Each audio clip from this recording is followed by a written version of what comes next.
Vos hard skills, n'importe qui pourra les faire. Vos compétences métiers, n'importe qui pourra les faire. C'est ce qui vous rend interchangeable. C'est quelqu'un qui fait jamais d'erreur, c'est quelqu'un qui prend jamais d'initiative. Mais je pense qu'à partir du moment où tu as 1-2 clients qui rentrent, tu comprends que c'est validé. C'est bon, il y a un marché qui t'attend. 90% des freelances font ça. Et c'est une erreur vraiment fatale. Bienvenue à tous. Aujourd'hui, j'ai le plaisir d'accueillir une nouvelle invitée pour inaugurer un tout nouveau format, un nouveau format dans lequel je vais inviter des personnes qui sont dans les coulisses de business en ligne. Et pour ce tout premier épisode, j'ai le grand plaisir d'accueillir Marine, aka la Queen du Delivery, qui va nous partager son expertise et la thématique du jour, c'est les 5 compétences à développer quand on est freelance.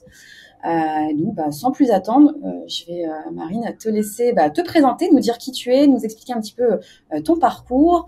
Et ensuite, bien sûr, je te laisse la parole pour nous expliquer quelles sont ces fameuses 5 compétences.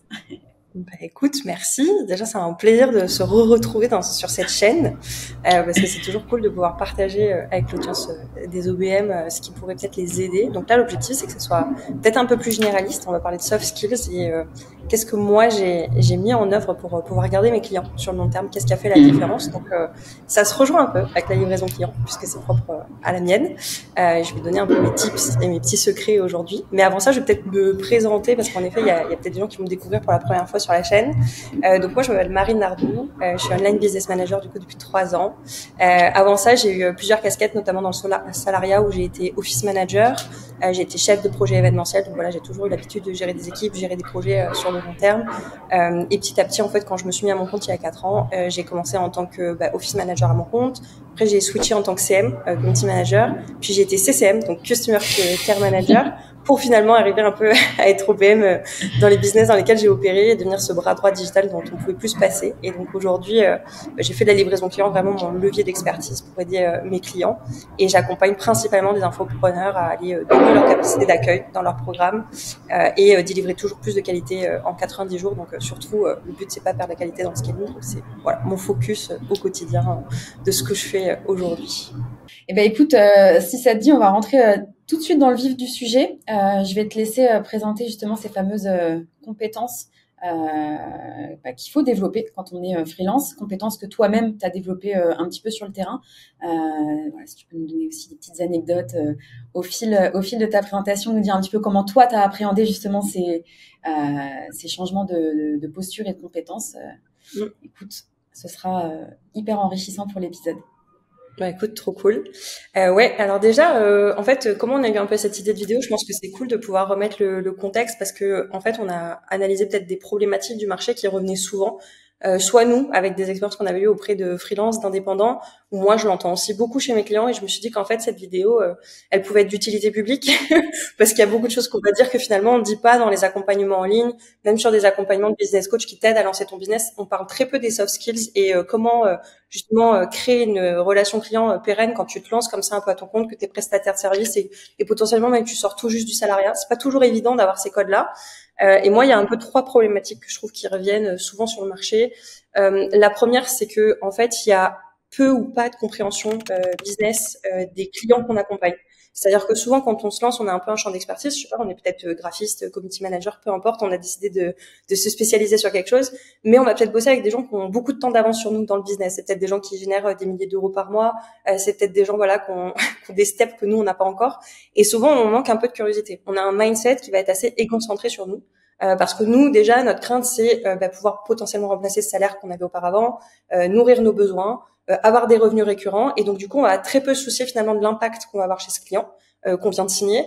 Et on va pas essayer forcément d'aller comprendre sa logique à lui dans son marché. C'est quoi sa réalité de vie? Qu'est-ce que lui, il vit avec les enjeux qu'il a? Et donc, on va pas chercher à comprendre ces codes-là. On va déjà devoir essayer d'assimiler les nôtres. Et donc, cet égocentrisme, il peut être très mal perçu parce qu'en fait, on peut passer à côté de choses qui sont primordiales dans la collaboration. Donc ça, c'est vraiment un des premiers problèmes, je pense, qui vient et qui fait que c'est inconscient, on s'en rend pas compte, mais du coup, qui fait que notre collaboration peut être compromise. Deuxième levier aussi, qui je pense peut être problématique quand on se lance comme ça en freelance ou qu'on collabore, on va dire, depuis très peu de temps avec des gens, c'est que on a un mindset de micro-entreprise. Alors la micro-entreprise, moi j'aime bien dire en fait, il y a rien de micro là-dedans. T'es chef d'entreprise. À la fin de la journée, t'as quand même une entreprise à faire tourner et tu dois honorer cette casquette à 10 000%. Et le fait qu'on mette le micro devant, ça déresponsabilise un peu. C'est genre je fais un petit truc dans mon coin, histoire de. Et ça, je pense que c'est pareil, quelque chose de très inconscient. Et du coup, on applique beaucoup les codes du salariat. Donc la grosse problématique, c'est qu'en fait, grosso modo, tu gagnes de l'oseille et à la fin, tu dis bon, bah j'enlève un peu d'URSSAF, j'enlève un peu de CFE, mes abonnements outils et je me verse tout le reste. Ça, c'est clairement pas un mindset d'entrepreneur. Et souvent, ça, ce mindset-là que tu vas nourrir en fait en créant ta micro et en étant un petit peu tes codes du salariat, tu les réadaptes juste parce que tu es indépendant et t'as quoi une liberté géographique et financière finalement qui s'applique à ta vie.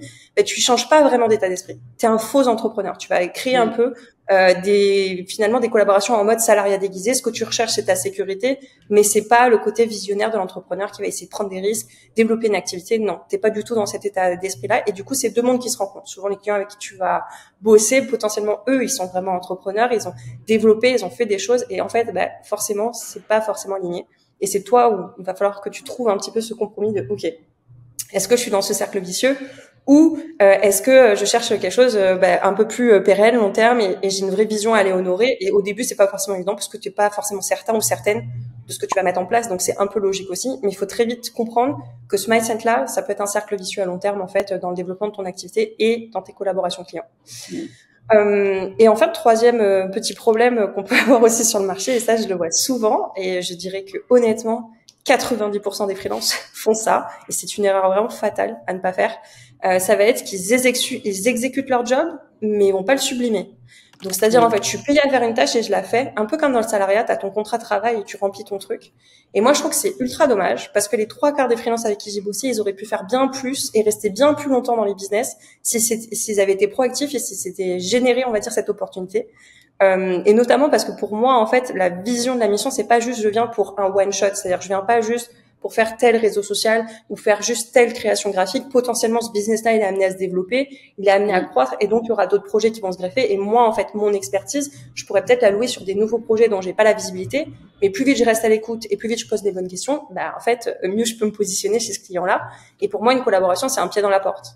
On peut pas te refermer la porte au nez, tu rentres dans la maison et après, dans la maison, tu choisis d'aller dans les pièces, rester dîner, faire en sorte qu'on n'a pas envie de se passer de toi et que ta compagnie, elle est tellement cool qu'il faut que tu fasses partie prenante de la famille. Et ça, beaucoup de freelance le font pas du tout. Et je pense que ce constat-là, voilà, il est assez global. Moi, je parle avec beaucoup d'entrepreneurs qui génèrent plus d'1 million de chiffre d'affaires par mois, et clairement, ils reviennent tous sur ce constat-là, et ils disent même qu'il y a une pénurie du marché.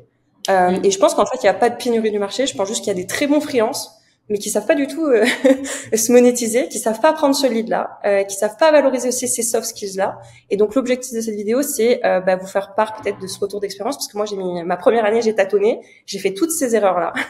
J'ai loupé beaucoup d'opportunités, je pense aussi parce que j'avais pas cette maturité professionnelle aussi pour garder mes collaborations sur le long terme. Et l'objectif de la vidéo, c'est vous partager un peu tous ces tips et retours d'expérience et vous faire gagner du temps. Pour que justement vous puissiez sublimer les relations clients et aller encore plus loin et pouvoir viser peut-être une croissance que vous n'estimiez pas au début envisageable en fait quand vous êtes lancé, alors qu'en fait si, je pense que les opportunités sont là et elles peuvent être encore plus transformées que ce qu'on fait déjà pour venir juste pour des missions ponctuelles quoi. Carrément. Pour rebondir un petit peu sur le dernier point, est-ce que toi justement c'est quelque chose en fait, enfin comment tu t'en es rendu compte? Est-ce que c'est un trait de caractère que tu avais déjà par exemple dans le salariat, tu vois, d'aller chercher ce petit truc en plus, de te dire que bon maintenant que je suis tu vois, le pied dans la porte, donc avec ce client ou avec mon ancien employeur, maintenant que je suis là, autant donner le meilleur de moi et autant être curieuse de tout et montrer un petit peu ce dont je suis capable, m'intéresser à de nouvelles choses aussi parce que je vois l'opportunité de monter en compétences, etc. Est-ce que c'est quelque chose que t'avais déjà mine de rien dans le salariat, ou est-ce que c'est vraiment quelque chose que tu as développé, ou est-ce que c'est de par un feedback d'un de tes clients un jour où tu t'es dit allez sors un peu de ta grotte et fais ce petit pas en plus? Alors c'est en effet une qualité, on va dire, que j'avais déjà. Moi dans ma famille on m'appelle la fouine, donc j'ai toujours été très curieuse. J'aime comprendre. En fait, et c'est pas de la curiosité mal placée, c'était vraiment quand j'étais en entreprise. Déjà au départ, j'essaie de comprendre. Toi, tu fais quoi? Qu'est-ce que ça implique? Pourquoi c'est problématique? Donc même sur des corps de métier comme par exemple les développeurs web, où je viens pas du tout de là. Moi, je connais absolument rien au code et au développement. J'essaie de comprendre. En fait, quand il y avait un bug et que j'avais toute une équipe un peu en berne et qui était en mode on n'arrive pas à débugger depuis 3 jours, j'essaie de comprendre c'est quoi la conséquence sur la boîte, en quoi c'est problématique, comment tu fais pour résoudre un bug. Et en fait, tu t'aperçois que c'est très fastidieux, que ça demande énormément de concentration, qu'en fait, tu peux pas aller dire les gars, pause café en moment d'un débugage depuis 3 jours, quoi.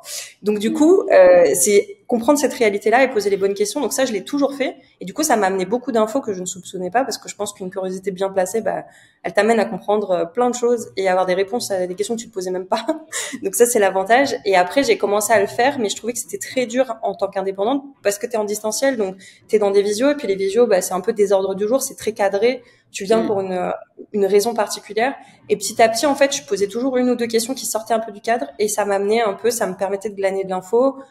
Des fois, il y avait des chats internes aussi, type Discord, Slack. Donc, je demandais à rentrer dans des canaux où je suis pas censée y être, et je trouvais un lien avec ce que je faisais pour dire, là, typiquement, je pense que je pourrais vous aider là-dessus. Typiquement, la livraison client, c'est assez simple, mais quand on fait des challenges marketing, un challenge de 3 jours en marketing où il doit y avoir un espace communautaire, modérer des questions, mettre en ligne des replays, c'est assez similaire par exemple à un parcours de formation. Et peut-être qu'un regard sur de la livraison client, elle peut aider sur de l'expérience des prospects pour après mieux les convertir en rendez-vous et aider la team commerciale. Donc voilà, moi il y avait des petites choses où je mettais des petits pieds à droite à gauche, et petit à petit en fait j'apprenais des choses, parce que le marketing j'y connaissais rien, parce que je savais pas du tout ce que c'était une séquence d'emailing, de préchauffe, etc. Et en fait je voyais du jargon, on parlait VSL et compagnie, j'étais oulala, c'est quoi tout ça? Et j'arrivais à dégrossir aussi des choses qui se passaient dans d'autres pôles, mais j'avais juste la notion de dire, écoutez, si on accueille des gens et que pendant 3 jours on doit animer une communauté, j'ai vu que je le fais sur 3 mois, pourquoi je le ferais pas sur 3 jours? Et en fait, je voyais juste des connexions. Donc, je dirais quoi, ça a été un peu un asset naturel, mais que petit à petit, je me disais, ok, même en distanciel, comment j'essaie de le créer, parce que c'est beaucoup plus difficile, t'as moins de connexions et de côté proximité en fait avec la personne, que t'es pas dans le même bureau, et voilà, c'est pas la même chaleur humaine non plus pour échanger, quoi. Donc, j'essaie de le créer comme ça au début. Ok. Donc, c'était quand même une qualité que tu avais déjà, liée à la curiosité. En fait, tu as toujours été curieuse de tout, et finalement, tu as pris conscience petit à petit que ça allait t'ouvrir des portes, et que, mine de rien, je fais le pont aussi avec le premier élément, le premier problème, finalement, la compréhension du business. En fait, comme tu es curieuse et que tu vas regarder un petit peu dans tous les pôles, ça te donne une meilleure compréhension du business dans sa globalité, et ça te permet aussi de voir comment chaque pôle fait le pont avec ton pôle d'expertise à toi, qui est plus la livraison. Exactement, c'est exactement ça. Donc du coup, oui, c'est vraiment un constat. Et en fait, je pense qu'au début, tu peux pas avoir cet état d'esprit à 100%, parce que tu as déjà l'anxiété de te lancer. Tu dois aussi trouver tes premiers clients, et tu testes ton offre. Donc tu es dans quelque chose aussi. Tu veux voir s'il y a une demande pour ce que tu as à proposer. Donc c'est logique. Mais je pense qu'à partir du moment où tu as 1-2 clients qui rentrent, tu comprends que c'est validé. C'est bon, il y a un marché qui t'attend. Et à ce moment-là, il faut commencer à aiguiser en disant, OK, là, les 2 personnes que j'ai rentrées, souvent, c'est très difficile. En plus, tes premiers clients. Donc c'est arrivé à dire, OK, j'ai mis vachement de temps à convertir ces clients-là. Qu'est-ce que je fais on va dire dans mes capacités pour les garder les plus longtemps possible.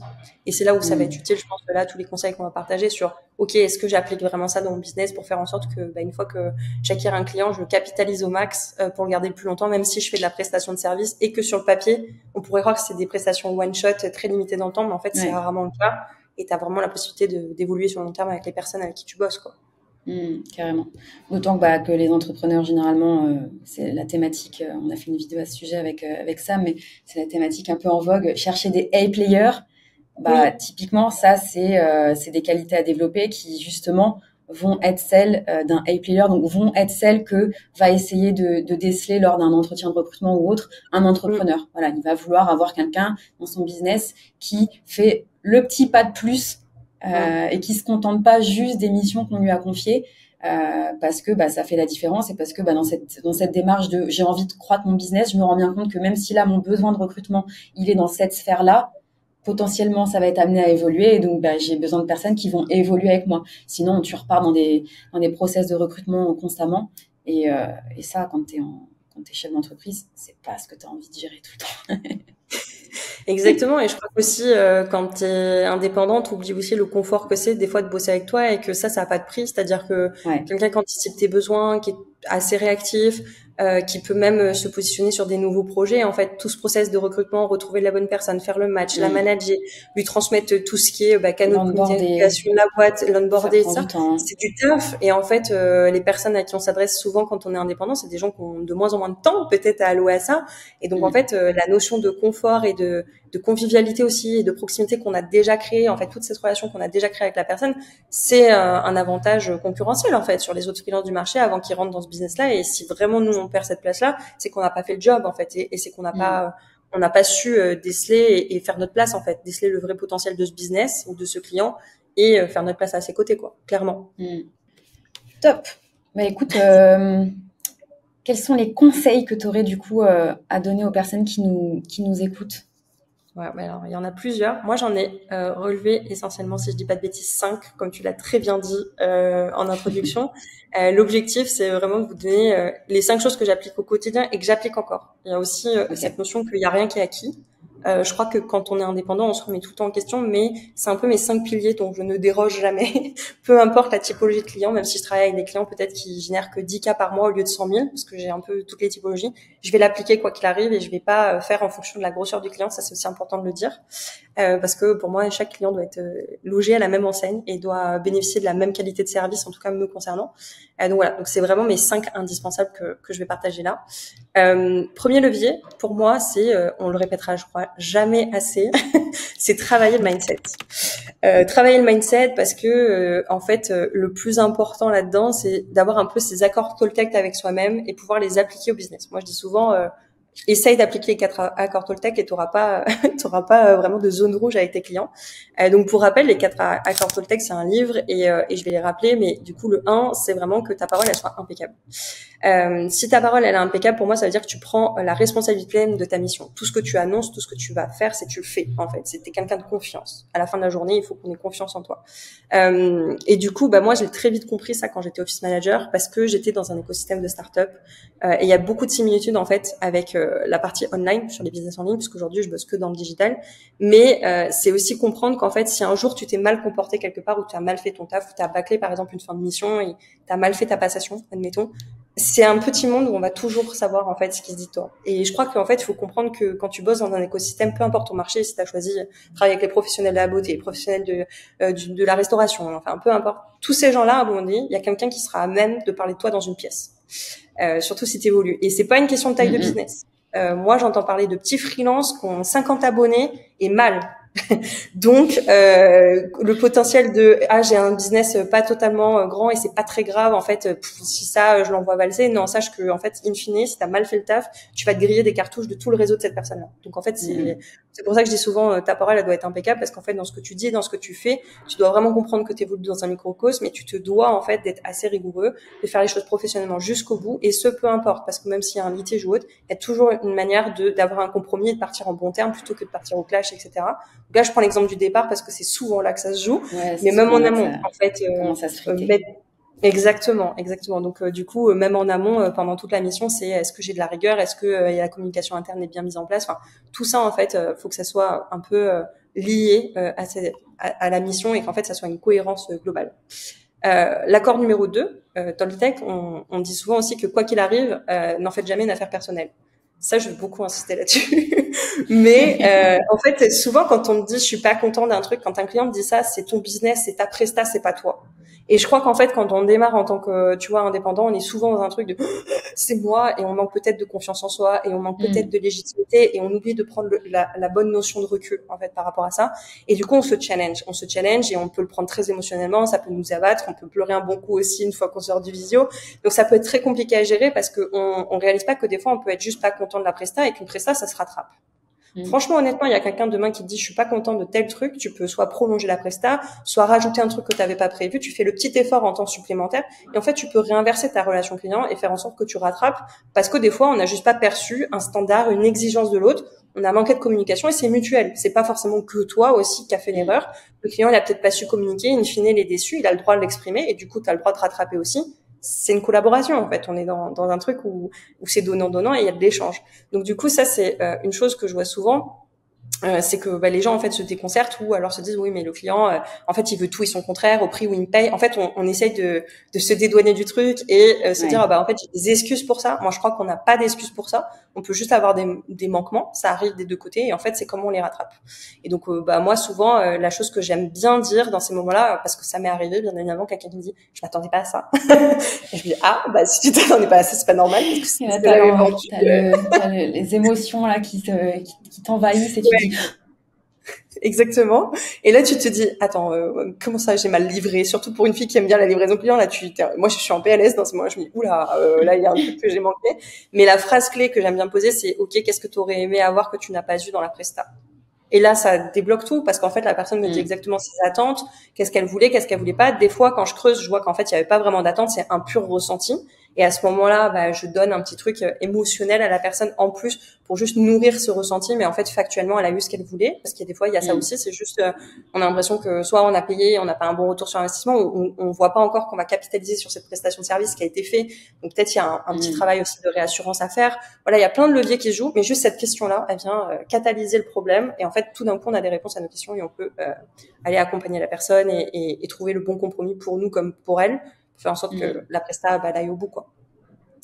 Donc ça, voilà, c'est le deuxième accord. Le troisième accord Toltec, on dit souvent qu'il faut pas faire de suppositions. Moi, je trouve que c'est très valable dans le business. Arriver à communiquer. En fait, ça revient souvent sur ça, finalement, ce premier levier de mindset, mais c'est parce que souvent, moi, je vois des gens qui débutent, ils disent, ah, mais je pense que s'il m'a répondu ça, ça veut dire que, ou, je pense qu'en fait, si sur Slack, il me donne ma nouvelle, c'est qu'en fait, il est fâché et que, nanani, et en fait, c'est une surcharge cérébrale inutile. Parce que des fois, il y a juste à supposer à la place des autres. Ça, c'est exactement. Se faire du mal tout seul. Tout seul et qui plus est en plus le distanciel nourrit ce cercle vicieux. C'est-à-dire qu'en fait comme t'es pas dans le même bureau, que t'as un Slack ou un WhatsApp, que t'es en distance, que potentiellement ton client en plus il bosse à l'étranger, donc t'as un décalage horaire. Tu vois pas le petit sourire qui peut te rassurer. C'est ça exactement. Et donc du coup tu te dis allez c'est bon, rate au courbouillon, ça mouline et ça te réconforte dans ton interprétation qui est totalement fausse parce que c'est pas forcément ce que la personne pense, alors que juste désacraliser et dire mais là, du coup, c'était pas du tout ce que tu voulais, ou t'es contrarié, ou t'es en fait le OK point. Est-ce que c'est juste que t'as pas le temps de me répondre, ou t'es fâché? Et du coup, la personne va dire ah non, désolé, c'était juste pour te valider, j'étais en visio à côté, et en fait, voilà, je voulais juste te débloquer. Ah ok, super, bon, go, tu vois. Mais souvent, en fait, dans 90% des cas, tout ce que t'as interprété est faux, et ça s'avère ne pas être vrai et ne pas vraiment être la réalité de ce que pense l'autre en face. Donc, ça vaut le coup d'aller le creuser quand même et de pas rester là-dessus. Et enfin, dernier accord Toltec et non des moindres, c'est faire toujours de votre mieux. Et ça rejoint un petit peu ce qu'on se disait sur le côté extra miles, un peu ce kilomètre en plus qu'on peut donner, mais donne plus que ce qui est attendu en fait pour pérenniser ta relation client sur le long terme. Je pense que en fait, il faut jamais vraiment se contenter sur ce qu'on a à donner seulement. Et en fait, on dit souvent qu'il faut que tu vends au client ce qu'il veut et tu lui donnes ce dont il a besoin. Moi, il y a plein de gens qui viennent me voir pour me dire, en fait, moi, j'ai juste besoin d'un CRM. Et in fine, les personnes n'ont pas vraiment besoin d'un CRM client. Si l'outil faisait tout, ça se saurait. Mais ils ont besoin d'une expérience client, ils ont besoin d'un accompagnement client, ils ont besoin de plein de choses, d'humaniser leur relation client. Et donc, du coup, je les amène à ça. Mais pour à la fin de la journée, j'ai quand même vendu le fait qu'il y aura un CRM et que ce sera systématisé et que ça répond à son besoin.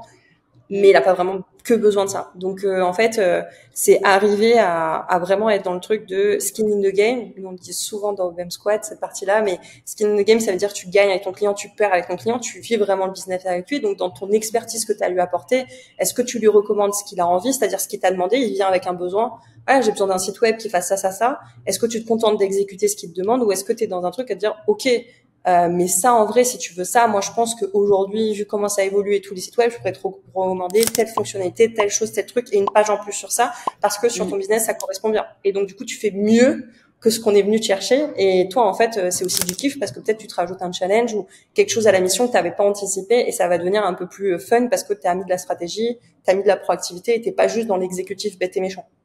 Oui, c'est ça.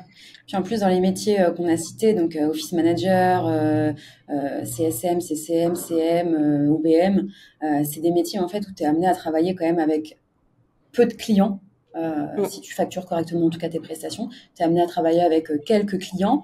Et donc, en fait, tu as tout intérêt, surtout au début, quand tu cherches tes premiers clients, à mettre le pied dans le business de ton client, à t'intéresser à tout ce qui se passe autour, à montrer ton expertise dans ce que tu pourrais apporter de plus, parce que c'est ça aussi qui va contribuer au fait que tu vas pouvoir après revaloriser aussi tes tarifs et donc avoir très peu de clients et vivre confortablement de ton activité. Et pas être dans cette chasse constante de ce client je l'ai déçu ou on s'est pas trop bien entendu, donc je vais à la chasse aux nouveaux clients, etc., etc., etc. C'est quand même plus confortable d'avoir un petit vivier de clients avec qui tu vas bosser et te projeter sur le long terme, plutôt que d'être constamment dans cette recherche de clients. Parce que le business model en fait de ces métiers ne nécessite pas en fait d'aller chercher 1000 clients. Donc quand on est constamment, ça peut être un signe, c'est-à-dire quand on est constamment dans cette recherche constante de nouveaux clients, c'est qu'il y a quelque chose qui coince. Il y a quelque chose qui coince. Soit on n'attire pas les bons clients, soit les clients qu'on attire, on n'arrive pas à les satisfaire. Et là, il faut se poser les bonnes questions et se référer à tous les conseils que Marine nous donne aujourd'hui. Est-ce qu'il n'y a pas un problème mindset? Est-ce qu'il n'y a pas un problème du côté de moi, de ce que je délivre? Est-ce qu'il n'y a pas un problème dans mes offres? Est-ce qu'il n'y a pas un problème, etc., etc. Mais on est quand même sur des business models confortables où on peut se projeter avec des clients sur le long terme qui sont en pleine croissance. Donc, il faut capitaliser là-dessus et faire ce petit pas en plus. Et c'est surtout qu'en plus, comme je disais, je pense qu'il y a 90% des gens qui ne le font pas. Donc en fait, juste le faire, ça te sort du lot. Ça te sort du lot. Parce que les gens, en fait, ils font le taf, ils ferment l'ordi. On est aussi dans une génération de déresponsabilisation. Je vais en parler un peu plus tard, mais clairement, je pense qu'il y a un mal du siècle aussi là-dessus. Et ce mal du siècle-là, faut le couper à la racine, parce que c'est pas normal. Si t'es payé pour un taf, tu fais le taf et tu le fais bien. Il y a pas de sujet là-dessus. Il y a pas de non, mais je croyais que non. C'est toi qui es responsable de ta tâche, tu l'as fait et t'es là pour ça. Et si on te paye, c'est parce que t'es là, parce que t'es meilleur peut-être que moi même à faire ce truc-là. Et donc j'ai besoin de toi en fait, et je compte sur toi. Donc le fait que je compte sur toi, tu dois être fiable. Et dans ce mindset-là, en fait, je trouve que les accords Toltec là-dessus, ils représentent bien ça parce que ça te rappelle un peu en 4 phrases le b.a.-ba du business, quoi. En fait, t'es un peu obligé de te donner cette ligne de conduite à toi-même. Puis en plus, les choses vont vite. Tu vois, tu parlais de l'écosystème startup où c'est des petits microcosmes où tout le monde se connaît, mais c'est aussi des écosystèmes où ça va vite. Les choses évoluent vite, donc il faut être capable d'évoluer avec son client et de prendre l'opportunité quand il y a un nouveau poste un nouveau besoin dans le business. Il faut être capable de se dire, ok, là, je prends mon courage à deux mains et je prends les devants. Tu vois, si le spectre de ce nouveau besoin m'intéresse, j'y vais. Non, carrément. Moi, je dis souvent, Exactement. Moi, je dis souvent, vous avez plein de terrains de jeu dans lesquels vous n'allez pas jouer, quoi, sous prétexte que vous n'avez pas vos brassards et que vous n'avez pas pied. C'est marqué, mais vous savez nager. Une tranche d'âge et qu'on n'est pas dans la tranche d'âge. Il y a ceux qui vont oser y aller, et il y a ceux qui non, je suis pas dans la tranche d'âge.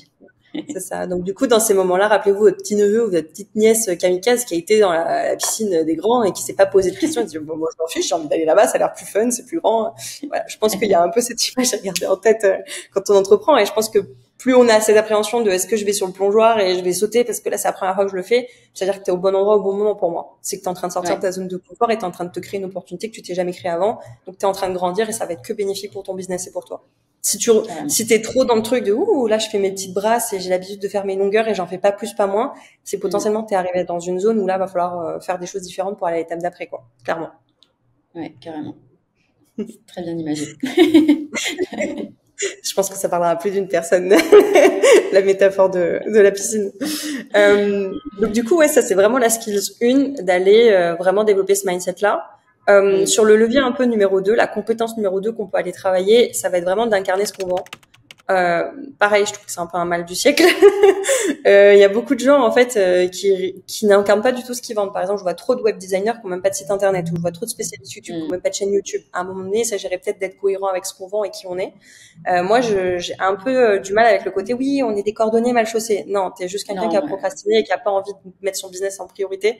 Et en fait, tu t'es contenté un peu de médiocrité, de procrastination. Et c'est un peu dommage parce que in fine, tu vaux beaucoup mieux que ça. Et ce que tu fais chez tes clients, c'est pépite. Donc pourquoi déjà tu l'appliques pas à toi-même? Parce que si t'incarnes pas ce que tu vends, pour moi, ça veut dire que tu crois pas vraiment ce que tu vends ou tu vois pas la valeur pour te l'appliquer à toi-même. Donc c'est un petit peu dommage. Moi, c'est quelque chose que j'ai conscientisé tardivement, ça pour le coup. J'ai mis plusieurs années à arriver à le faire parce que pareil, j'étais toujours dans cette soupape de livrer les clients et mettre les clients prioritaires. Et dernièrement, en fait, vu que je me suis spécialisée quand même dans tout ce qui est livraison client, je me suis dit, OK, comment je repose mon expertise pour aider des gens à vivre ce que je vais faire vivre à leurs clients. Donc moi, j'ai posé un parcours client. J'ai mis quel émotionnel je voudrais qu'on ait à mes côtés. Donc moi, je veux qu'on ait de la confiance, je veux qu'on ait du confort. Je veux vraiment que ça soit, je veux dire, à la hauteur de la prestation de service que je livre. J'ai envie que, en fait, les gens, ils sont un peu dans un cocon. C'est-à-dire, ils disent, enfin, en fait, une fois que c'est délégué à Marine, je peux le rayer de ma to-do list, je sais que c'est fait. C'est qu'une question de temps, mais ça va être fait.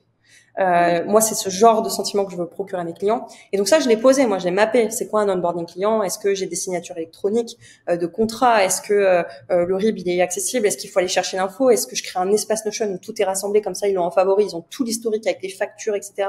Ils se perdent pas dans les emails. Tout ça, je l'ai construit en fait. Et je me suis dit, ok, pour générer ce sentiment, qu'est-ce qu'il faut que j'anticipe?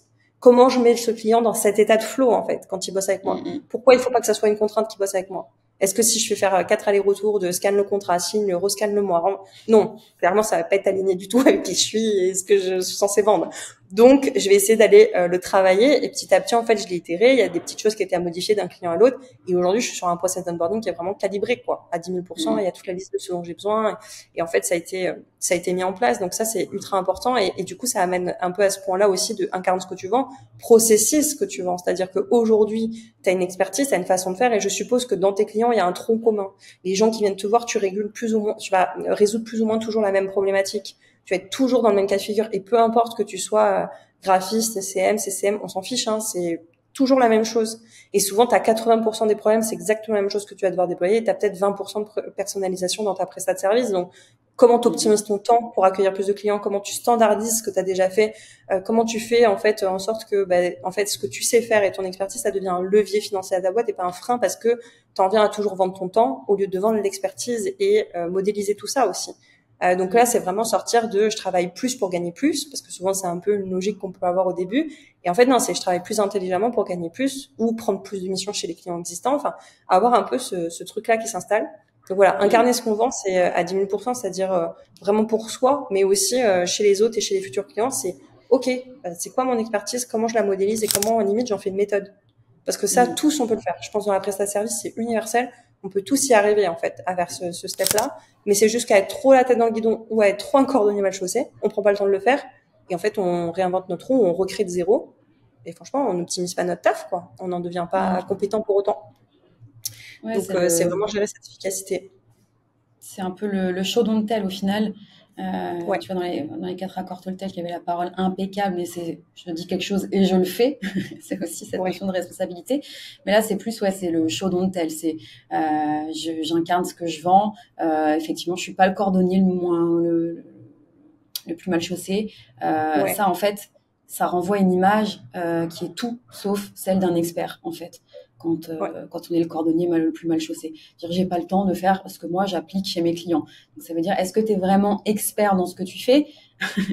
Ça renvoie en fait ce questionnement. Alors que peut-être la personne, elle est vraiment experte dans ce qu'elle fait.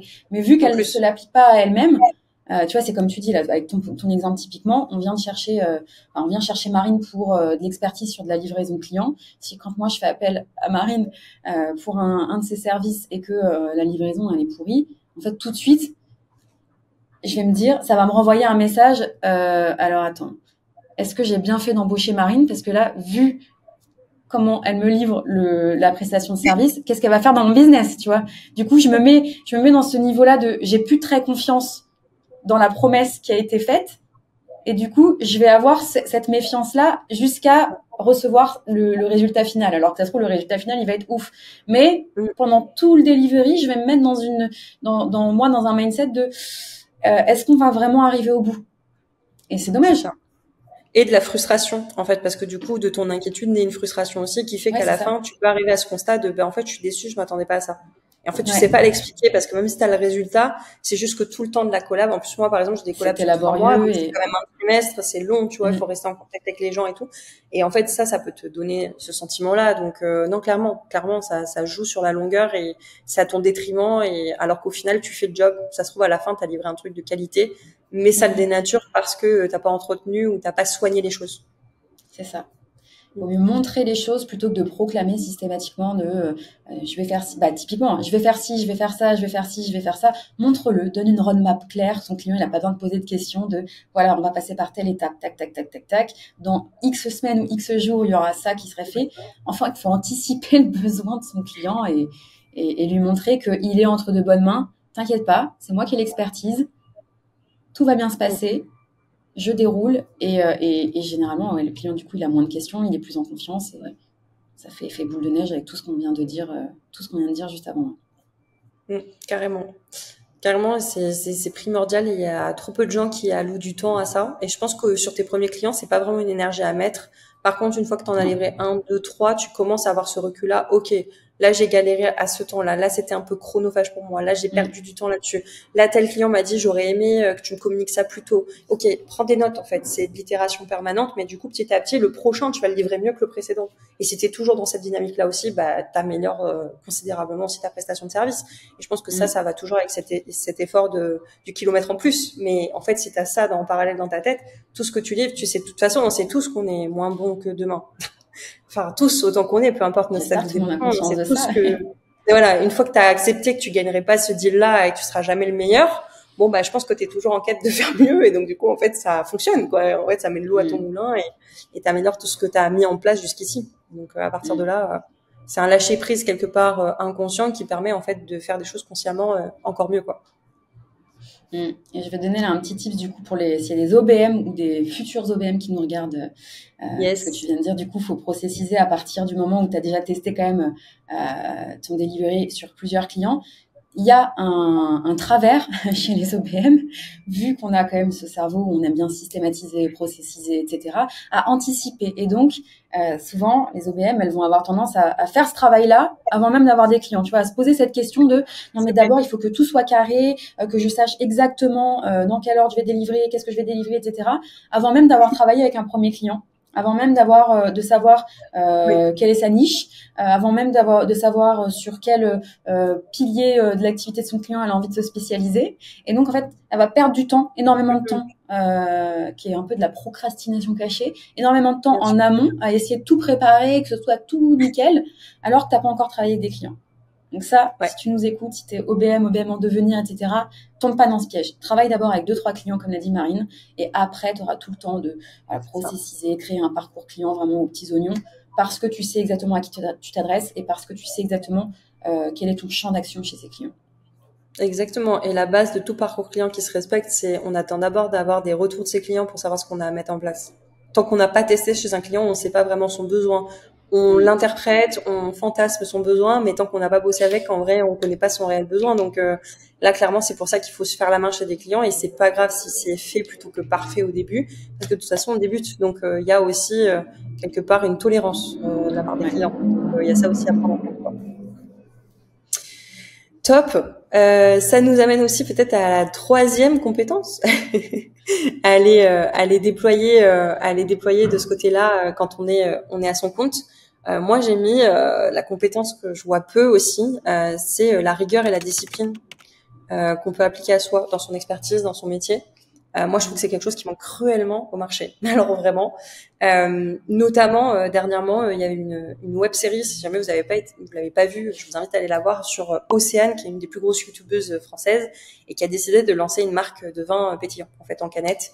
Elle a documenté en fait toute son année et pourquoi ça a été entre guillemets un échec ce lancement et comment elle a traversé un peu, on va dire, la charge mentale de l'entrepreneuriat au travers de ce lancement. Et ce qui était super intéressant, c'est que le lancement en fait il a foiré parce qu'en fait la personne en charge des emailing, donc de lancement auprès de 15 000 contacts quand même dans la base email, n'a juste pas pensé à regarder si le forfait pouvait envoyer 15 000 messages. Donc c'est quand même assez symptomatique. On travaille quand même avec quelqu'un qui est leader de son marché, qui a une notoriété de fou, qui a un potentiel de fou avec ce projet-là, sur un projet en plus qui est compliqué parce que c'est lié à la loi E20, c'est de l'alcool, etc. Donc elle-même sur ses réseaux sociaux, elle était très limitée en termes de communication. Ils avaient déjà un peu anticipé tous ces blocages-là qu'il allait y avoir sur le lancement. Et in fine, le lancement et les ventes, il y en a 3 qui se font dans la foulée du lancement de mail, tout simplement parce que tous les mails sont bloqués et que personne s'est dit, au fait, on va checker le forfait. Donc ça, c'est quand même, je trouve, le souci du travail bien effectué, ça devrait être la base de notre taf, peu importe ce qu'on fait. Et clairement, cette personne qui était en charge de ça, je suis désolée, c'est sa responsabilité, c'est sa faute. Enfin, à la fin de la journée, on peut dire oui, mais il aurait fallu revérifier. Non, je t'ai payé pour ça. En fait, tu fais un truc. C'est pas moi qui suis fondateur, qui suis en train de faire et la pub, et les stories, et les lives, et machin, que je dois en plus vérifier si le forfait est bon. Enfin, je veux dire, à un moment donné, sinon je paye pas quelqu'un et je délègue pas. En fait, j'investis dans cette prestation pour que tu sois garante de ces supports techniques et que tu ailles au bout du truc. Et donc, c'est là où moi, je cette charge mentale de penser à checker partout. Ouais. Exactement, d'avoir les yeux et les oreilles parce que je suis peut-être au centre d'un projet et que ça va me demander déjà beaucoup de focus, beaucoup de disponibilité avec l'audience, etc. Et moi, je vais jouer la carte marketing et donc derrière, il faut que toutes mes coulisses de mon OP, elles soient gérées par une équipe qui est calibrée en fait. Et ça, en fait, j'ai trouvé que c'était fou. Enfin, moi, ça m'a fait bondir quand je fais mais non, mais pas possible quoi. Comment c'est possible que quelqu'un dans cette team-là, à cette hauteur-là, fasse cette boulette-là? Comme quoi, ça arrive dans toutes les tailles de business. C'est ça aussi qui peut-être est rassurant entre guillemets, mais ça devrait pas arriver. Et moi, je dis toujours une chose, c'est quand je bosse chez quelqu'un, je fais toujours en sorte que si je décède demain, ça va être très triste ce que je veux dire, mais si je décède demain, tu peux reprendre ce que je fais en cours de route. C'est-à-dire, il n'y a pas de problème. Tu peux comprendre. Et j'ai un sens logique qui fait que même si tu mets, on va dire, tes pieds dans mes chaussures, tu sais marcher comme moi. Et je pense que ça, c'est la base de tout travail bien effectué. C'est-à-dire, si tu te mets une rigueur et une discipline déjà à checker tout ce que tu mets en place, à faire en sorte que ça soit bien fait, mais que derrière, c'est synthétisé, que c'est facilité pour le client ou le reste de l'équipe, parce que tu peux tomber malade. Il peut t'arriver aussi quelque chose en cours de mission où quelqu'un doit reprendre un peu en urgence ton taf parce que même si ton enfant, par exemple, est malade et tu dois y aller, tu dois gérer, tu dois reléguer à quelqu'un, c'est plus simple que de répondre dans une salle d'attente d'hôpital, oui, il faut faire ci, il faut faire ça. Enfin, voilà. On la connaît, cette situation sur Slack de quelqu'un qui a mal délégué. Moi, je pense que ça, c'est vraiment le b.a.-ba. C'est vraiment le b.a.-ba de rigueur, discipline. C'est déjà dans ce que tu fais et pourquoi on te paye. Mais au-delà de ça, c'est évangélise ce que tu fais et comment tu le fais, parce que plus tu mets cette discipline-là et cette rigueur-là à transmettre aussi aux autres, en fait, plus vite, ça montre aussi qu'en fait, t'es intelligent, t'es dans un truc où tu travailles dans un écosystème, t'es pas seul dans ton coin derrière ton ordi à l'autre bout de la France, et t'en as pas rien à faire non plus du reste de l'équipe qui t'allait mettre dans la panade. T'es en mode, je travaille en équipe, donc tu joues comme un membre collectif en fait de l'équipe, tu vois, on gagne ensemble. Donc il y a un peu ça aussi, cette implication qu'on a chez les clients, faut la revoir, et souvent c'est lié à ces soft skills de rigueur et discipline que les gens n'ont pas. Et donc du coup, en fait, je pense que c'est sous-coté l'impact que ça a d'avoir ce mindset-là et d'appliquer en fait cette soft skills à soi-même. Ouais. Et puis pour reprendre l'exemple de quand t'es pas là, ça flatte un peu l'ego des fois.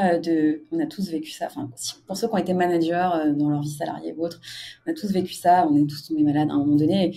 Moi, longtemps, ça a flatté mon ego de me dire. Je me disais en fait je suis indispensable parce qu'en fait quand je suis pas là du coup on me pose encore des questions, enfin on est obligé en fait de me déranger alors que je suis pas là parce que en fait il y a une info qui manque, etc. Et au début j'avais l'impression en fait c'est parce que je suis indispensable, je suis tellement performante dans mon job que voilà on peut pas se passer de moi. Non en fait c'est juste que j'étais pas du tout performante dans mon job, j'avais rien processisé, j'avais rien systématisé, les équipes avaient pas compris où trouver l'info. Et ça, en fait, il faut bien se rendre compte que c'est pas du tout bon signe. C'est pas signe qu'on est indispensable. Ce qui va faire qu'on est indispensable chez son client, et là encore une fois, je fais le pont avec les OBM, parce que c'est votre rôle de faire en sorte que même quand quelqu'un est malade, en fait, ça n'ait pas d'impact, ou en tout cas un impact léger sur le business de votre client. En fait, être indispensable, c'est justement avoir toute cette machine-là en place, mais avoir toujours son petit truc en plus qui fait que tu es indispensable dans le business de tes clients. Tu ne peux pas te rendre indispensable parce que tu fais toi-même une tâche ou un lot de tâches. Ça, c'est très mauvais signe si tu es dans cette situation, si tu es déjà OBM et que tu nous regardes, ou si tu projettes de le devenir et que tu penses que ça va te rendre indispensable. Non.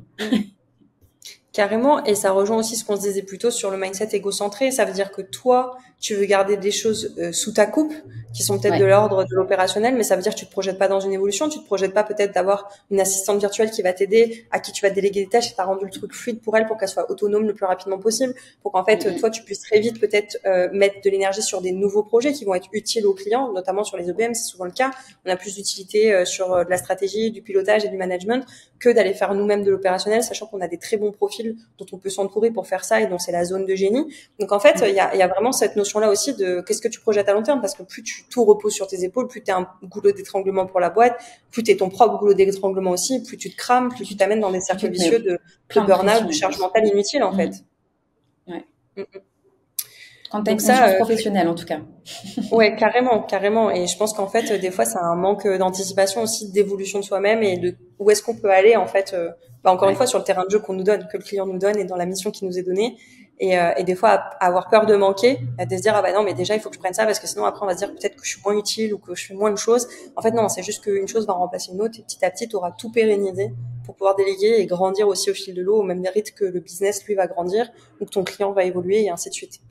Donc ça, clairement, ouais, Carrément. c'est des avancées parallèles ultra importantes à conscientiser dès le départ. Très bien. Et ben écoute, ça Qui nous amène nous un peu à la amène.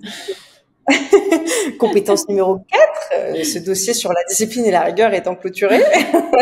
Là, le compétence numéro 4, c'est quelque chose qui, je pense, demande aussi peut-être un niveau de conscience un peu plus avancé. C'est peut-être moins pour les gens qui vont débuter, mais sur le long terme, qui vont vite se retrouver là-dedans. C'est, moi, je dis souvent comprendre les coûts cachés d'un business. C'est un peu ce que je disais dans les problématiques de départ, c'est-à-dire comprendre l'enjeu de ton client, comprendre sa réalité.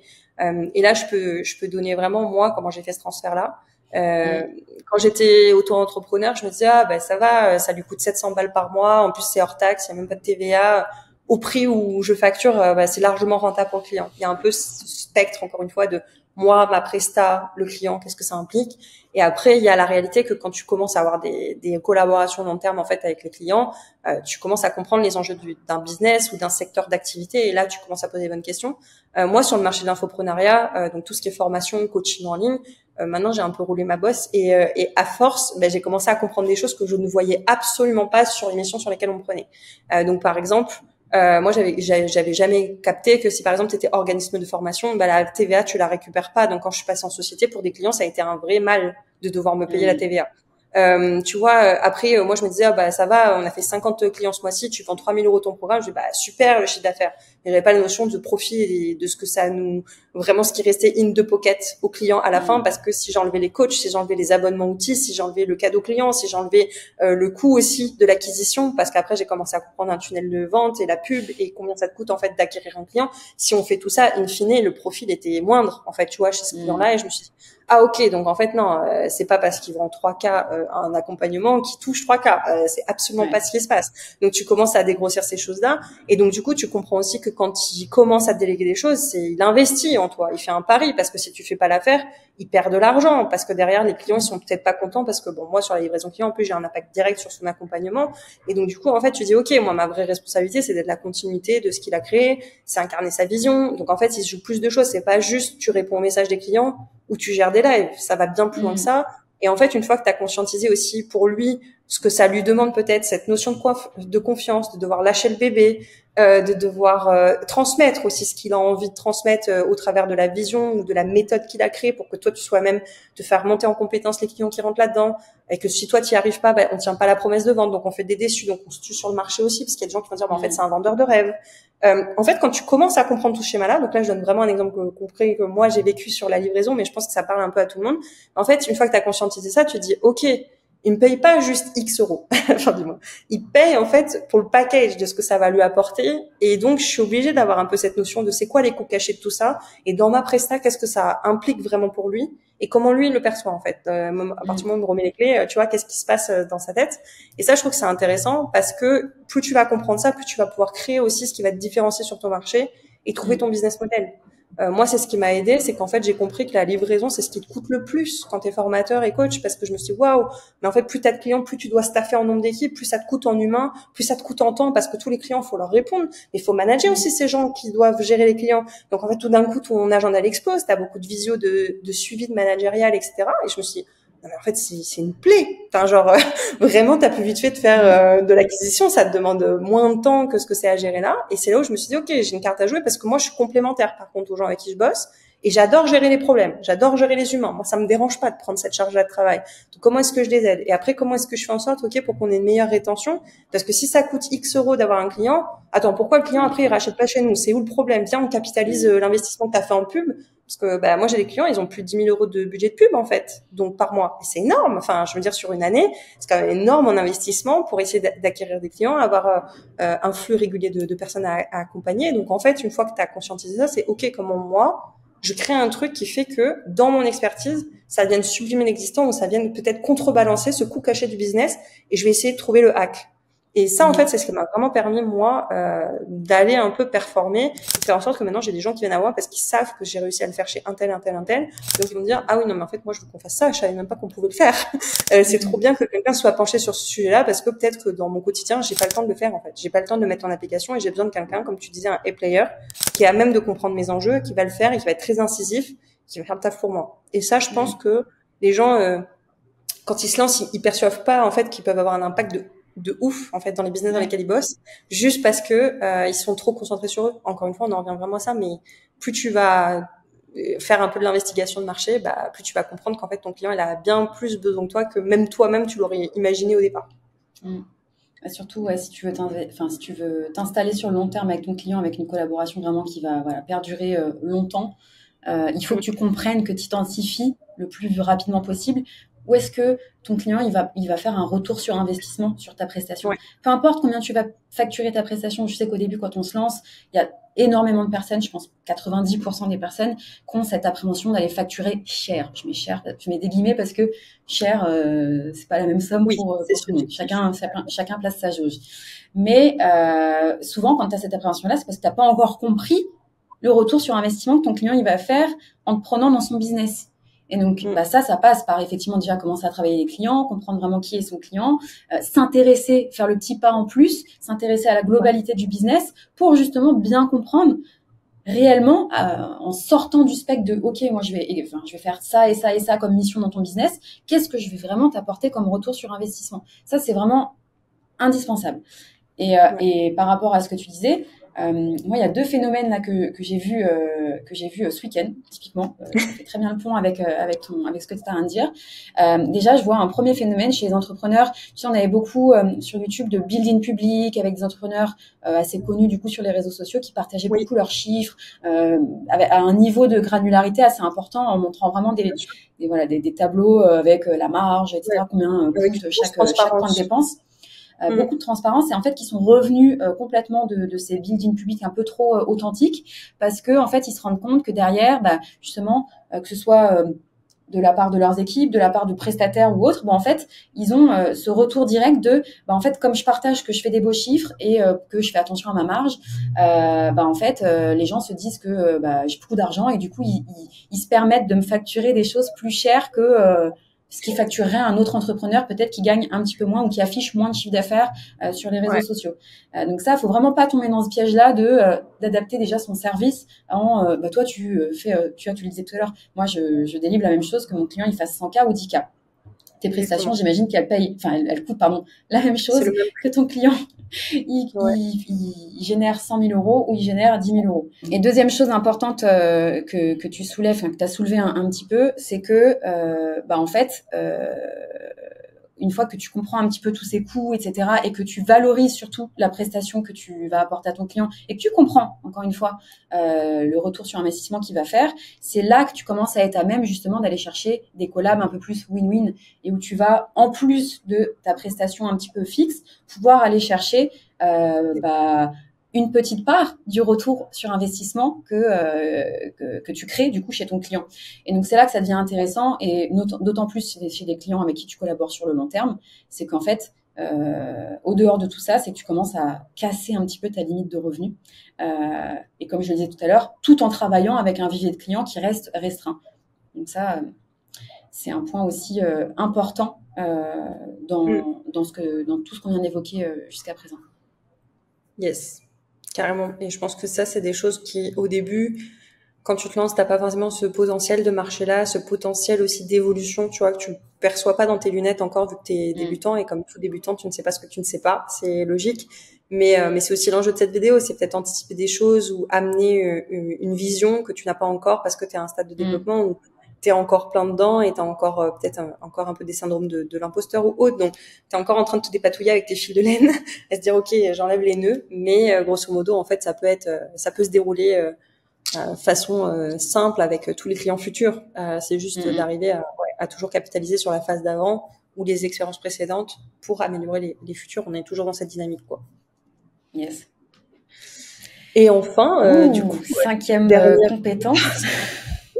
Et là, ça en fait déjà beaucoup. Déjà, si vous avez tout ça dans votre to-do et que vous vous reconnaissez là-dedans et que vous appliquez, c'est que déjà vous êtes un bon freelance et meilleur que la plupart de ceux du marché, sachez-le. Franchement. Carrément. Et dernière étape, moi, je dirais travailler à un vrai leadership. Je le disais un peu en intro de la vidéo, mais la micro-entreprise, ça a rien de micro. Vous êtes vraiment des chefs d'entreprise.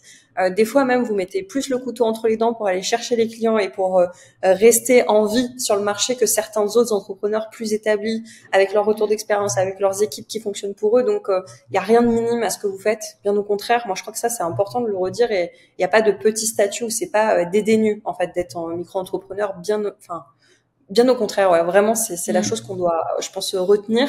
Et donc, du coup, en fait, le leadership, il va avec, vous êtes chef d'entreprise. Et ça, faut l'incarner directement.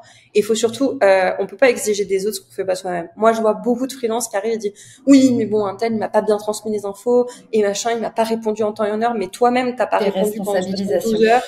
Exactement. Et toi-même, pendant 72 heures, t'as pas répondu à ton client, tu lui fais un feedback une fois l'an, des fois tu viens en visio, t'allumes même pas la caméra, ou des fois t'es en pyjama. Bon, bah, il y a un moment donné, excuse-moi, mais ton professionnalisme est un peu remis en question, parce que clairement, tu fais pas l'effort et t'as pas de leadership. En fait, tu viens pas avec ton professionnalisme, tu viens pas avec un cadre professionnel, et c'est pas parce qu'on est à la maison, qu'on bosse derrière nos ordi ou des fois dans notre canapé, qu'on doit se permettre un certain lâcher prise, en fait. Non, on est toujours en train de représenter notre boîte, on est toujours en train de représenter les valeurs de notre boîte aussi. Moi, je le disais plus tôt, j'ai envie de confort, j'ai envie de proximité avec mes clients, j'ai envie d'expertise, j'ai envie, voilà, que vraiment ils ressentent ça.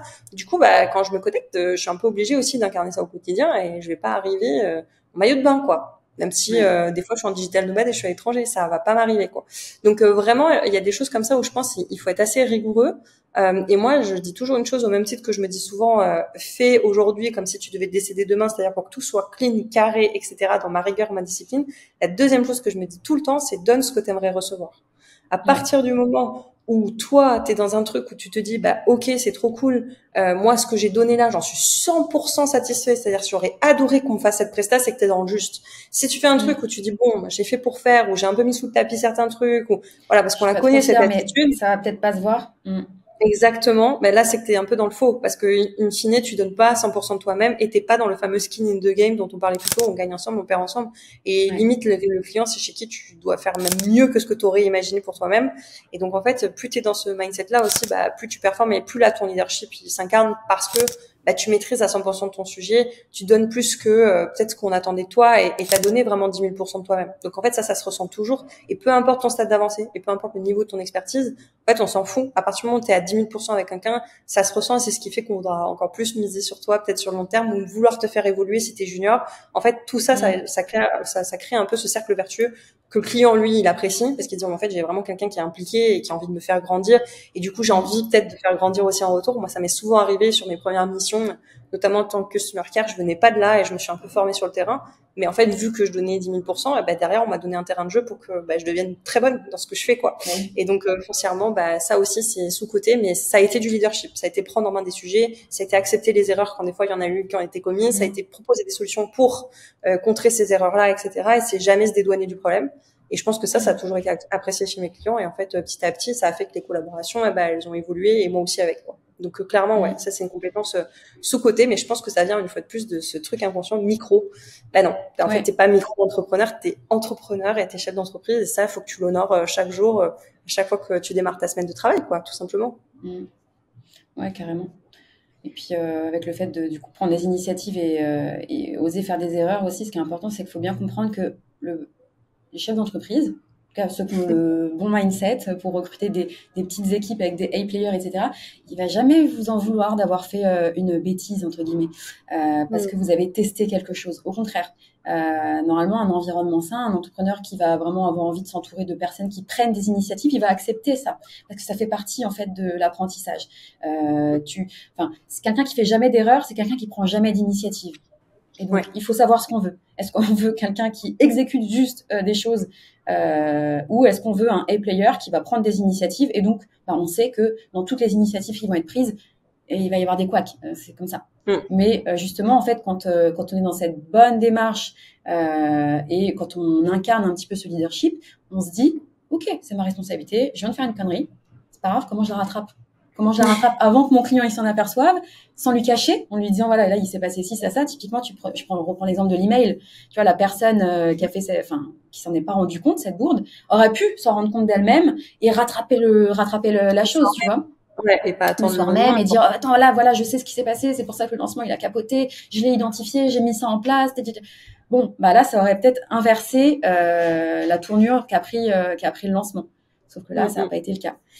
Mais vraiment, faut être dans cette démarche de pas avoir peur, voilà, de faire des bêtises, parce qu'en fait, voilà, encore une fois, celui qui fait pas de bêtises, c'est celui qui essaie rien.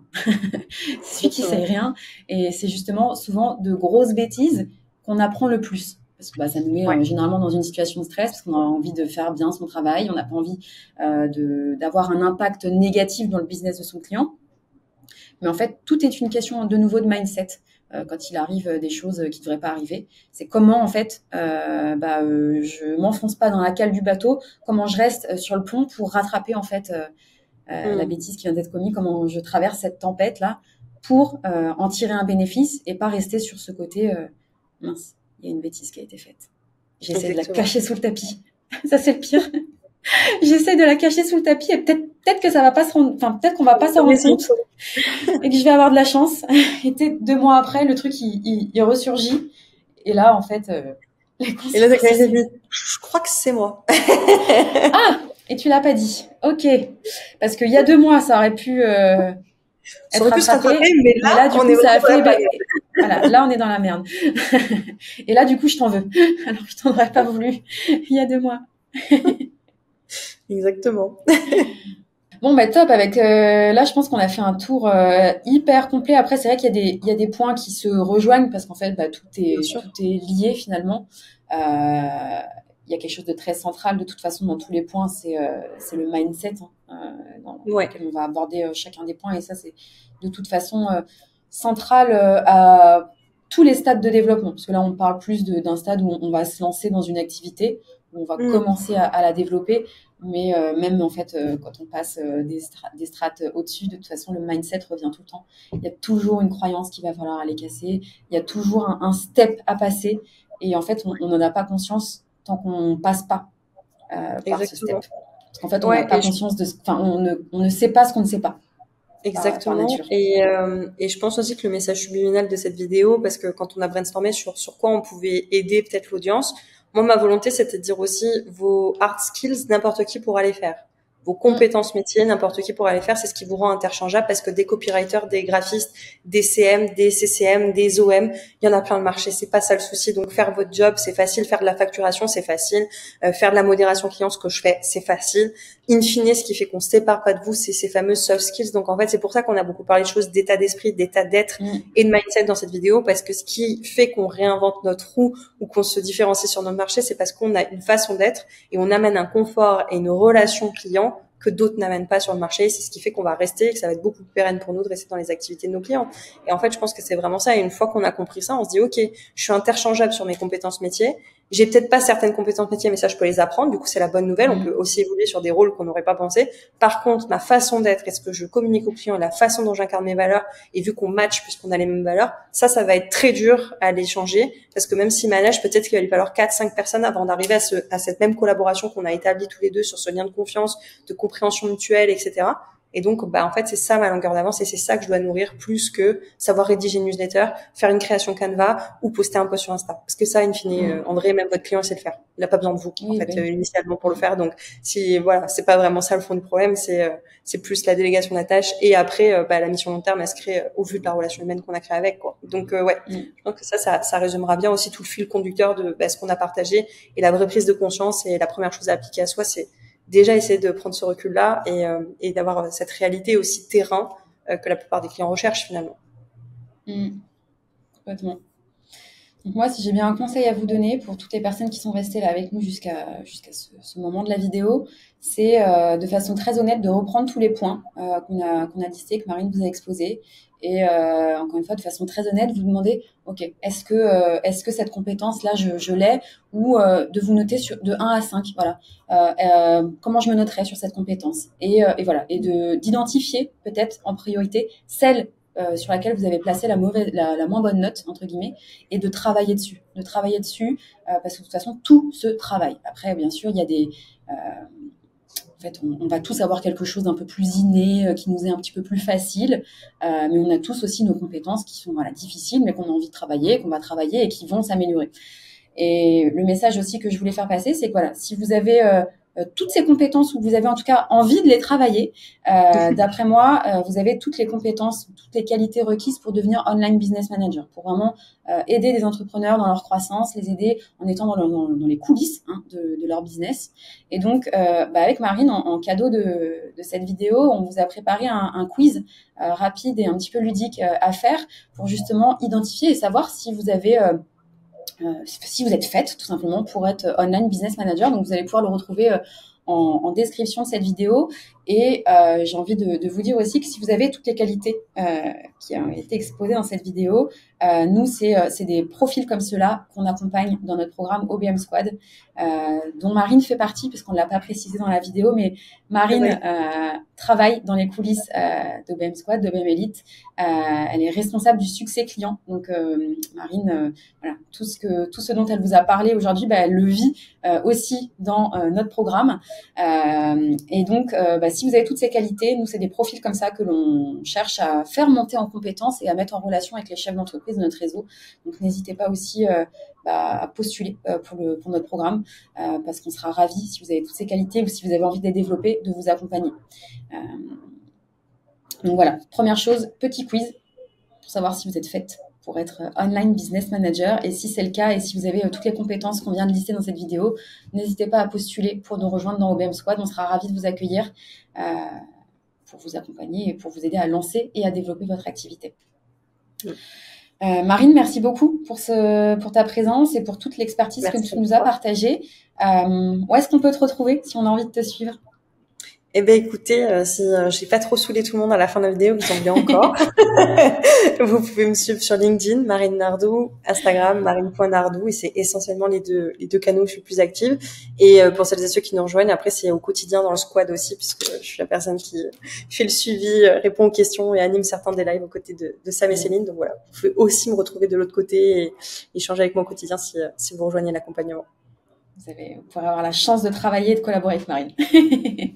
Bon, en tout cas, je vais mettre tous les liens en description. Donc, si vous voulez suivre Marine, pareil, n'hésitez pas à aller checker dans la description. Vous retrouverez le lien vers son compte Instagram et également vers son compte LinkedIn. Écoute, merci beaucoup Marine. C'était un plaisir d'enregistrer ce nouvel épisode avec toi. Et puis, je pense qu'on aura l'occasion d'en enregistrer d'autres. Donc, écoute, je te souhaite une belle fin de journée et je te dis à très vite. Merci, à bientôt.